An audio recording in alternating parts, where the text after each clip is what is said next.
नमस्कार दोस्तों, आप सबका स्वागत है मेरे इस यूट्यूब चैनल पर। आज मैं आपको एक Elizabethan play As You Like It के बारे में बताऊंगा, जो कि एक पेस्टोरल कॉमेडी है और विलियम शेक्सपियर की द्वारा लिखी गई। विलियम शेक्सपियर ने ये 1599 में लिखी और ये फर्स्ट फोलियो में 1623 में पब्लिश्ड हुई। एज यू लाइक इट की कहानी शुरू करने से पहले मैं आपको इसके कैरेक्टर्स के बारे में बताऊंगा, ताकि ये कहानी आपको आसानी से समझ में आ जाए। तो सबसे पहला कैरेक्टर है ड्यूक सीनियर, जो कि ड्यूक फेडरिक का बड़ा भाई है और ड्यूक फेडरिक ने उन्हें धोखे से उनकी किंगडम से निकाल दिया है और अब वो अपने नोबलमैन के साथ फॉरेस्ट ऑफ ओडन के जंगल में रहते हैं।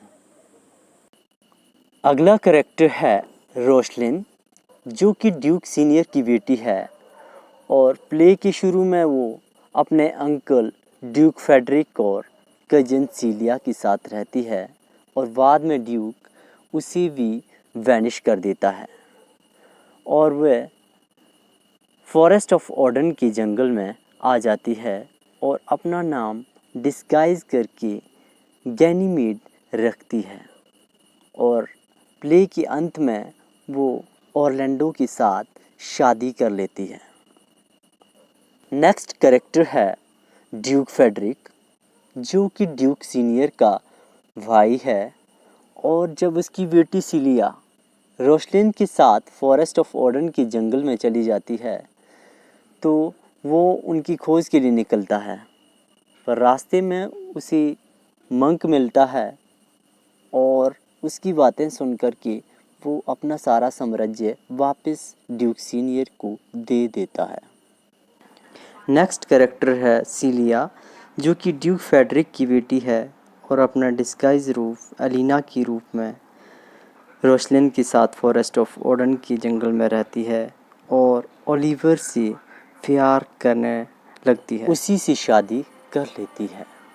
अगला कैरेक्टर है ऑरलैंडो, जो कि ओलिवर का छोटा भाई है और रेसलर जो कि चार्ल्स नाम का होता है उसको वो हराता है और जो सिलिया होती है ये सब देख के उसके प्यार में पड़ जाती है। एडम जो है ऑरलैंडो का नौकर है और उसी के साथ साथ वह भी फॉरेस्ट ऑफ ओडन के जंगल में चला जाता है और ऑरलैंडो के साथ ही रहने लगता है। नेक्स्ट कैरेक्टर है चार्ल्स, जो कि ड्यूक फेडरिक का एक रेसलर है और वो ऑरलैंडो के बड़े भाई ओलिवर से मिलता है और उसे बताता है कि उसका छोटा भाई उससे रेसलिंग करना चाहता है, उसे समझाओ नहीं तो वो बेकार में ही मारा जाएगा। परंतु वहाँ दूसरी ओर जो ओलिवर था वो ऑरलैंडो को मरवाना चाहता था, इसलिए वो चार्ल्स को बोलता है कि मेरे भाई के बारे में छोड़ो, अपने बारे में सोचो। मेरा भाई तुम्हें कल रेसलिंग में पूरी तरह से हराएगा। नेक्स्ट कैरेक्टर है टचस्टोन, जो कि ड्यूक फेडरिक के राज दरबार में रहता है और वो एक फूल है और बाद में जब रोशलिन और सिलिया फॉरेस्ट ऑफ ओडन के जंगल में जाती है तो इसे भी अपने साथ में ले जाती है। नेक्स्ट कैरेक्टर है कोरिनस, जो कि एक ओल्ड शेफर्डेस है और फॉरेस्ट ऑफ ओडन के जंगल में रहता है और ये जो है सिलिया और रोशलिन को रहने के लिए कॉटेज में जगह देता है। नेक्स्ट कैरेक्टर है सिलिबस, जो कि एक यंग शेफर्डेस है और फोबी नामक शेफर्डेस से प्यार करता है, परंतु ये फोबी रोशलिन की डिस्गाइज रूप गैनीमेड से प्यार करती है और उसी के साथ शादी करना चाहती है। नेक्स्ट कैरेक्टर है फोबी एक यंग शेफर्डेस है जो कि रोशलिन के डिस्गाइज रूप गैनीमेड से प्यार करती है, परंतु लास्ट में उसकी शादी जो है सिलेबस से होती है, जो कि उससे प्यार करता है। तो इस कहानी को समझने के लिए इतने से कैरेक्टर काफ़ी है। तो शुरू करते हैं हम आज की कहानी एज यू लाइक इट। तो शुरू में हम देखते हैं दोस्तों कि जो ड्यूक फेडरिक होता है वो अपने बड़े भाई ड्यूक सीनियर को धोखे से उसके किंगडम से वैनिश कर देता है और उसे फॉरेस्ट ऑफ ऑर्डन के जंगलों में रहने के लिए मजबूर कर देता है। और ड्यूक सीनियर जो है अपने नोबल्स के साथ वहाँ अच्छा समय व्यतीत करता है और हिरनों का शिकार करता रहता है।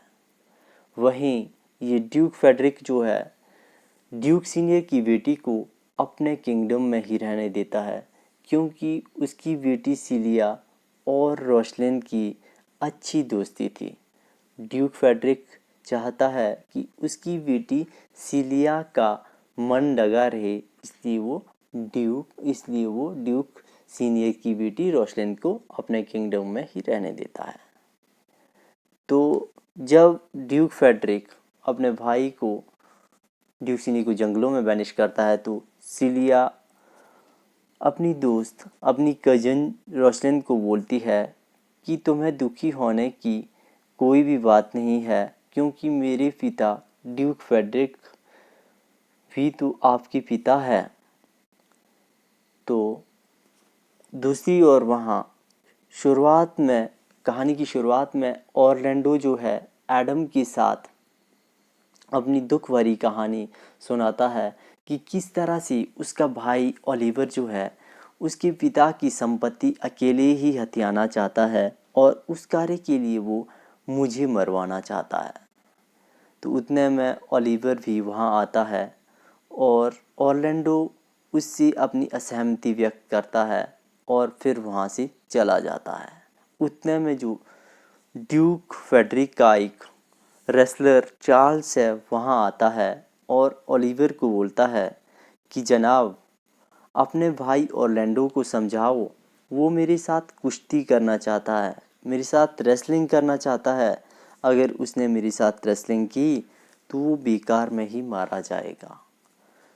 तो ओलिवर बोलता है कि मेरे भाई की छोड़ो, तुम अपनी फिक्र करो, मेरे भाई ने तो तय कर लिया है कि वो तुझे कुश्ती में हराएगा ही हराएगा। तो इतना सुन के जो चार्ल्स है गुस्से से लाल हो जाता है और वहाँ से चला जाता है और बोलता है कि वो तो कल ही पता चलेगा कि कौन बचता है और कौन जीतता है। तो दूसरी यहीं पर जो रोशलिन और सिलिया के पास एक सर्वेंट आता है और बताता है कि कल एक बहुत ही इंटरेस्टिंग मैच होने वाला है रेसलर चार्ल्स और एक यंग लड़की ऑरलैंडो के बीच में। तो ये सुनकर सिलिया और रोशलिन को उस यंग लड़के ऑरलैंडो के बारे में बहुत चिंता सताती है। वो सोचती है कि चार्ल्स उसे मार देगा। तो ये सब सोच के वो ऑरलैंडो से मिलने आती है और उसे समझाती है कि चार्ल्स एक बहुत ही रेफिशियस रेसलर है, इसलिए आपको उससे रेसलिंग नहीं करनी चाहिए, नहीं तो वो आपको जो है रेसलिंग में मार देगा। परंतु ऑरलैंडो जो है किसी की बात सुनने को तैयार नहीं था और वो कुश्ती करने के लिए अगले दिन आ जाता है और चार्ल्स और इसके बीच में एक भयंकर रेसलिंग का मैच होता है और इसमें ऑरलैंडो जो है चार्ल्स को हराने में सफल हो जाता है। तो ये सब देख कर के जो रोशलिन है वो ऑरलैंडो से काफ़ी प्रभावित होती है और उससे प्यार करने लगती है। तो ये सब देखकर सिलिया बोलती है कि रोशलिन मुझे लगता है कि तुम्हें उस यंग लड़की ऑरलैंडो से प्यार हो गया है। तो इतने में उसके पिता जो ड्यूक फेडरिक होते हैं वहाँ आते हैं और रोशलिन को बोलते हैं कि तुम अभी की अभी मेरे किंगडम से चली जाओ, अदरवाइज़ तुम मरवा दी जाओगी। तो जो रोशलिन है वो फॉरेस्ट ऑफ ऑर्डन के जंगलों में चली जाती है। तो सीलिया बोलती है कि तुम अकेली फॉरेस्ट ऑफ ऑर्डन के जंगल में नहीं जाओगी, मैं भी तुम्हारे साथ आऊँगी। तो ये जो रोशलिन है, ये सीलिया और इनके साथ एक फूल जिसका नाम टचस्टोन है, वो फॉरेस्ट ऑफ ऑर्डन की जंगल में चली जाती है। वहीं दूसरी ओर जो ऑरलैंडो है, ओलिवर का छोटा भाई, वो भी अपने नौकर ऑरलैंडो के साथ फॉरेस्ट ऑफ ऑर्डन की जंगलों में निकल जाता है, क्योंकि उसे डर है कि उसका बड़ा भाई ओलिवर संपत्ति के लिए उसे मरवाना चाहता है। जब ऑरलैंडो और उसका servant Adam forest of Arden के जंगल में आते हैं, तो चलते चलते जो उसका सर्वेंट है वो काफ़ी थक जाता है और वो बोलता है ऑरलैंडो को कि मैं अब एक कदम भी नहीं चल सकता हूँ और मैं भूख से मर जाऊँगा। तो ऑरलैंडो जो है अपने सर्वेंट के लिए भोजन की तलाश में निकलता है और उसे जो है ड्यूक सीनियर और इसके नोबलमैन दिखाई देते हैं जो कि खाना खा रहे होते हैं। तो वो उनसे इशारा करके खाने के लिए मांगता है, क्योंकि उसे लगता है कि ये जंगली है। परंतु ड्यूक सीनियर उसे बोलता है कि बेटा इतनी दूर से क्यों मांग रहे हो, नज़दीक आ जाओ और हमारे साथ खाना खाओ। परंतु ऑरलैंडो उनसे काफ़ी अजीब जैसा व्यवहार करता है, क्योंकि उसे अपने लिए खाना नहीं चाहिए था, उसे तो अपने नौकर ऑरलैंडो के लिए, अपने नौकर एडम के लिए खाना चाहिए था। तो वो वहाँ उनसे मिलने के बाद आज खाना लेके एडम के पास आता है और उसे खाने के लिए देता है। तो जब वो इस जंगल में आ गए, सीलिया और रोशनिन भी इस जंगल में आ गई, फॉरेस्ट ऑफ ऑर्डन के जंगल में, और दूसरी और ऑरलैंडो और उसका सर्वेंट एडम भी फॉरेस्ट ऑफ ऑर्डन के जंगलों में आ गए। तो जो ऑरलैंडो है वो रोशलिन से प्यार करता है और वो जितने भी ट्री होते हैं उनके ऊपर जो है रोशलिन के लिए कविताएं लिखता जाता है, पोएम लिखता जाता है। तो जब रोशलिन और सीलिया इस फॉरेस्ट ऑफ ऑर्डन के जंगल में आती है तो वो देखती है कि और किसी ने रोशलिन के लिए पोएम लिखी हुई है। तो वो उन वृक्षों के पीछे जाती जाती जो है ऑरलैंडो से मिलती है और पूछती है कि ये ऑरलैंडो कौन है, कहाँ से ये जो है इस रोशलिन कहाँ से है, और ये रोशलिन से प्यार क्यों करता है। तो जो ऑरलैंडो है वो सारी कहानी बताता है कि उसने रोशलिन को एक रेसलिंग मैच के दौरान देखा था और उससे वो बहुत प्यार करता है। तो ये सारी बातें सुन के जो रोशलिन है उसे बहुत खुशी होती है, क्योंकि वो भी ऑरलैंडो से प्यार करती है। तो जब वहाँ और जो सीलिया और ये रोशलिन है, ये एक ओल्ड शिफर्ड जिसका नाम कोरिनस है, उसे रहने के लिए रुकने के लिए किराए पर एक कॉटेज खरीदती है। वहीं दूसरी ओर जब ड्यूक फेडरिक को पता चलता है कि उसकी बेटी भी रोशलिन के साथ भाग गई है, तो वो काफ़ी गुस्से होता है और ओलिवर को बुलवाता है कि तुम अपने भाई को ढूंढ के लाओ। रोशलिन और सीलिया जो है उसके साथ भाग गई है। तो जो ओलिवर है उनकी तलाश में निकल पड़ता है। दूसरी ओर जो रोशलिन और सीलिया शिफोर्ड ने जो कॉटेज दिया था उसमें रहती थी, तो वहाँ पर एक शिफर्डेस होती है फॉवे नाम की। तो वो ये जो रोशलिन है वो अपने डिस्गाइज रूप में रहती है यहाँ पर ज्ञानीमेड के रूप में। तो ये फॉबी जो है ज्ञानीमेड से प्यार करने लगती है, वो उसे प्रपोज करती है, पर उसी जो ज्ञानीमेड होता है बहुत ही चालाकी से टाल देता है कि वो भाग्यशाली होता अगर उसका प्यार उसे मिल जाता, पर वो इतना भाग्यशाली नहीं है कि उसे उसका प्यार मिले, फोबी का प्यार मिले। और वहाँ पर ही दूसरी और जो ये एक और शिफर्ड होता है, यंग शिफर्ड होता है, जिसका नाम होता है सिलेबस। ये फोबी से काफ़ी प्यार करता है और इससे शादी करना चाहता है, परंतु फोबी तो रोशनिन की डिस्गाइज रूप गैनीमेड से प्यार करती है। वहीं अब इन ऑरलैंडो और रोशनिन की डिस्गाइज रूप, जो उसका डिस्गाइज रूप गैनीमेड होता है, और सिलिया भी यहाँ अपने डिस्गाइज रूप में रहती है। इनकी काफ़ी अच्छी बॉन्डिंग हो गई है, अच्छी दोस्ती हो गई है। और ऑरलैंडो इनके पास मिलने के लिए रोज़ कॉटेज में आता है और इनके बीच में बहुत सारी बातें होती रहती है। तो जो ओलिवर होता है, जो कि ड्यूक फेडरिक ने जिसको बोला होता है कि तुम अपने भाई को ढूंढ के लाओ, तो वो भी फॉरेस्ट ऑफ वार्डन के जंगल में आया होता है। वहीं जो ऑरलैंडो होता है, वो जो है गैनीमेड और सिलिया से मिलने जा रहा होता है, तो वो देखता है कि ओलिवर जो है फॉरेस्ट ऑफ वार्डन के जंगल में आ गया है और उसके पीछे एक शेरनी है और उसके ऊपर अटैक कर देगी। तो ऑरलैंडो जो है उस शेरनी से लड़ने लगता है अपने भाई को बचाने के लिए। तो ये सारा देख के ओलिवर को बहुत ही गिल्ट फील होता है और वो सोचता है कि जिस भाई को मैं मरवाना चाहता था, आज वही भाई मेरे काम आ रहा है, वही मेरी शेरनी से रक्षा कर रहा है। तो वो काफ़ी घायल होता है और वो जो है ओलिवर के पास एक खून लगा हुआ रुमाल देता है और बोलता है कि आज मेरी जगह तुम है जो है कॉटेज में जाओगे गैनीमेड और सिलिया से मिलने और बताओगे कि मैं घायल हो गया हूँ।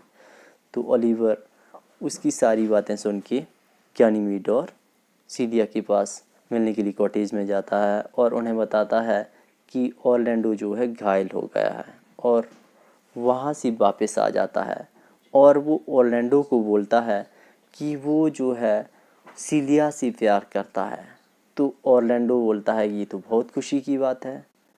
तो वहीं दूसरी ओर जो सिलिया और रोशनिन का डिस्गाइज रूप गैनीमेड है, वो ये बात सुन के कि ऑरलैंडो जो है घायल हो गया है, तो दौड़ी दौड़ी वहाँ पर आती है और उसे देखकर वो बहुत दुखी होती है।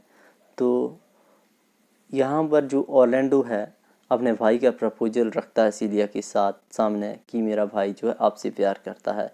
तो सिलिया बहुत खुश होती है और उसका प्रपोजल एक्सेप्ट करती है। वहीं दूसरी और गैनीमेड और सिलिया बोलती है कि उनके पास एक मैजिक है जिसके थ्रू वो आपको, आपकी रोशलिन को आपके सामने ला देंगी। तो ये सारी बातें जो है ड्यूक सीनियर सुन रहा होता है कि ये मेरी बेटी को कैसे लाएंगे यहाँ पर। वो भी इस सारी मैजिक को देखना चाहता है था। तो नेक्स्ट डे की जब शुरुआत होती है, तो सिलिया और रोशलिन अपना गेटअप चेंज करते हैं और असली रूप में आते हैं। और सिलिया की शादी जो है ओलिवर के साथ हो जाती है और रोशलिन की शादी जो है ऑरलैंडो से हो जाती है। तो वहाँ पर ड्यूक सीनियर भी आता है और वो ये सब देखकर बहुत खुश होता है कि मेरी बेटी की शादी जो है कम से कम एक अच्छे इंसान के साथ हुई। तो इस ऑरलैंडो और ओलिवर का एक तीसरा भाई है, छोटा भाई है, वो ये न्यूज़ लेकर आता है कि जो ड्यूक फेडरिक है वो इस जंगल में आ रहा होता है फॉरेस्ट ऑफ वार्डन के ड्यूक सीनियर पर हमला करने के लिए। तभी उसे रास्ते में सेंट मिलते हैं और वो अपनी सारी संपत्ति जो है अब ड्यूक सीनियर को वापस कर रहा है। तो ये सुनकर सभी जो है बहुत खुश होते हैं। और जो फोबे है उसकी शादी सिल्वस से होती है, रोशलिन की शादी ऑरलैंडो से होती है और सिलिया की शादी ओलिवर के साथ होती है। इस तरह से इस play As You Like It की हैप्पी एंडिंग होती है और सारे खुश होते हैं और ये कहानी जो है बहुत ही अच्छे से ख़त्म होती है। Thank you so much to listening me. I hope this video is helpful for you in your exam. Thank you so much.